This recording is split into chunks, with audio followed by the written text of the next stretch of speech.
Every day, skaters go in search of ways to get more pop, only to be told the same thing over and over again. It's all about timing. Oh, it's all about technique. Now sure, technique and timing definitely matter, but what if your body can't physically do what the technique demands? What if it doesn't have the speed to match the timing requirements? You end up popping your board over and over, getting nowhere. You see, pop isn't just about timing and technique. It's about how efficiently your body can express range of motion, load, transition, and explode. All of this in a fraction of a second. This process is a hell of a lot more complex than it looks. You've got mobility, strength, coordination, timing, tendon health, and the one thing most skaters tend to overlook when chasing pop, the ability to drive your knees high and out of the way of the moving board. If even one of these things is off, your pop gets capped. So instead of guessing or trying random drills, what if you had a complete breakdown of every major factor that contributes to pop, and knew exactly how to train each one of them? And that's what we're diving into today. I'm gonna break down pop into its key building blocks, show you what's holding most skaters back, and give you simple yet effective exercises that you can start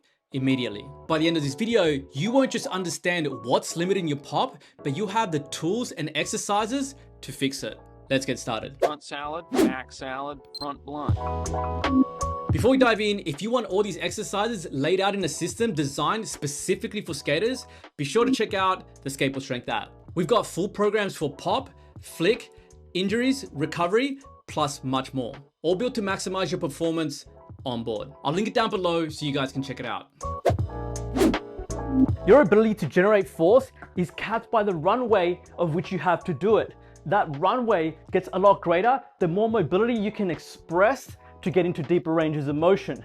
Now, the issue is that most skaters tend to have a lot of tightness in the hips, ankles, and quads, restricting you from getting into this deeper range to be able to express that force in that runway. So what happens? Your setup gets rushed, your pop becomes shallow, and you're stuck trying to generate force from this restricted range of motion. Using these mobility drills, we can open up those key areas and give your body more room to work, increasing your runway and ability to explode out the bottom.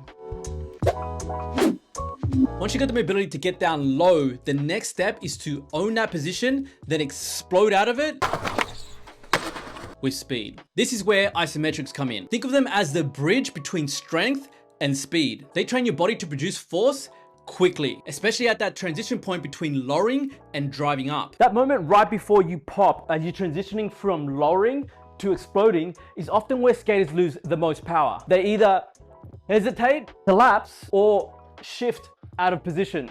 This causes massive energy leaks, robbing you of your ability to create meaningful pop. Isometrics help you build control at that exact point. One of the simplest and most effective ways to train this is with towel squat isos.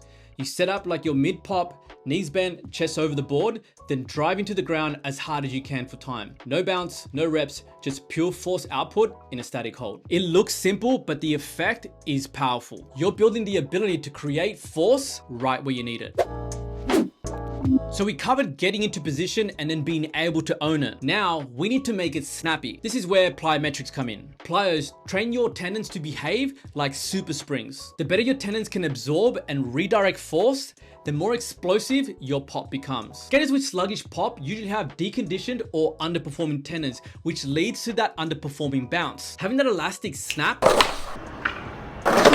makes pop feel effortless. Plyometrics build that by training your tendons to store that energy as you land and then releasing it instantly when you take off. A great place to start, single leg hops. Whilst it may seem simple, here are a few tips to make sure you're getting that tendon adaptation that we're after. When doing your single leg hops, what we want is quick ground contact. So think the floor is lava. So you don't want to be winding up and turning this almost into like a lunge jump type exercise.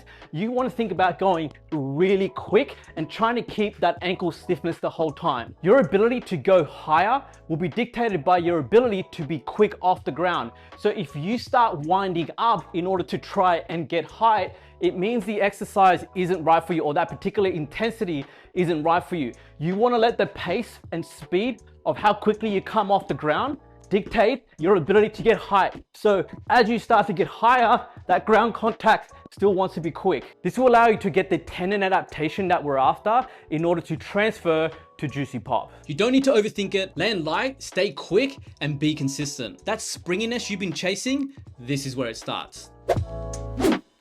Alright, so mobility gives you range, isometrics give you control, and plyometrics give you spring, but none of that means much if you don't have that raw horsepower to back it up. This is where strength training comes in. Getting stronger means teaching your body to contract harder than its current capability, to produce more force than it currently can. And this is exactly why simply working on technique on board doesn't increase your pop. Your body weight stays the same, gravity stays the same, and slamming your board into the ground harder doesn't give your body that overload it needs in order to actually get more powerful. That overload, this is what strength training delivers. And when it comes to pop, it's a complete game changer because the more force you can push into the ground, the more energy you create to jump and have that board rise up beneath you. This isn't about building or bulking up. It's about building strength for the positions and patterns that translate directly to skating. Two key lifts I recommend for pop development is the Bulgarian split squat and squats. Bulgarian split squats. These will give you single leg strength, stability, and power through full range. They are also a great option for skaters to work around strength imbalances and mobility deficiencies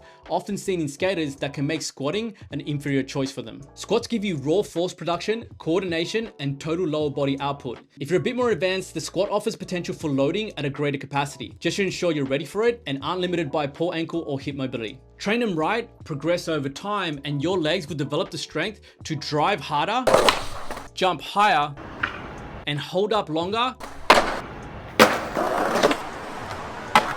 over time. Finally, we touch on one of the most undervalued muscle groups when it comes to creating pop, the hip flexors. When we think about creating pop, we immediately go towards strength exercises and plyometrics, things that help us feel springy off the ground. But what is often forgotten is the role that the hip flexors play in driving the knees up high and out of the way of the moving board. For example, I could generate a lot of force and jump up high, but the board will only ever rise as high as my feet do. As opposed to if I generated the same amount of force, but this time drove my knees up high, you can see the board has a lot more room to move up. That's why the hip flexors are one of the most underrated muscle groups to train when it comes to pop height. Here's how we train them off board. Exercise 1 builds the strength to drive the knees high. Exercise 2 builds the speed to do it as fast as possible.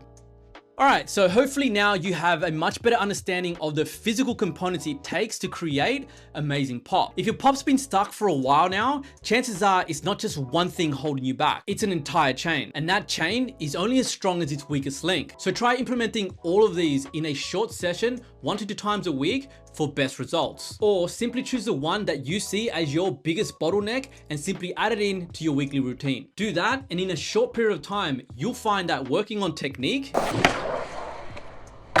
and timing becomes a completely different experience, because now you'll actually have something to work with.